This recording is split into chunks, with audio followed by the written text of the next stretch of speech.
ইসলামের দৃষ্টিতে পবিত্র জুমা ও জুমাবারের রাত দিন অপরিসীম গুরুত্বপূর্ণ। জুমার দিনকে সাপ্তাহিক ঈদের দিন বলা হয়েছে। জুমার দিনের সোয়াব ও মর্যাদা ঈদুল ফিতর ও ঈদুল আজহার মতোই। এদিন ইসলামী ইতিহাসে বড় বড় ও মহৎ কিছু ঘটনা ঘটেছে। জুমার গুরুত্ব আল্লাহ তাআলার কাছে এতই বেশি যে কোরআনে জুমা নামে একটি স্বতন্ত্র সূরা নাজিল করা হয়েছে।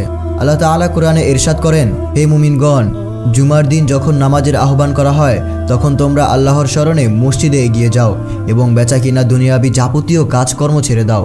এটা তোমাদের জন্য কল্যাণকর যদি তোমরা জানতে। সূরা জুমা আয়াত নম্বর 9। রাসূল সাল্লাল্লাহু আলাইহি সাল্লাম একটি হাদিসে বলেছেন, মুমিনের জন্য জুমার দিন হলো সাপ্তাহিক ঈদের দিন। ইবনে মাজাহ হাদিস নম্বর 1098। একটি হাদিসে নবী সাল্লাল্লাহু আলাইহি সাল্লাম ইরশাদ করেছেন, যে দিনগুলোতে সূর্য উদিত হয় ওই দিনগুলোর মধ্যে জুমার দিন সর্বোত্তম।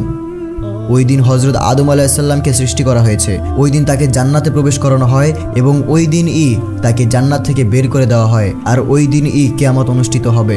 মুসলিম শরীফ হাদিস নম্বর 854। মহানবী সাল্লাল্লাহু আলাইহি সাল্লাম আরও ইরশাদ করেছেন, জুমার দিন দোয়া কবুল হওয়ার একটি সময় আছে।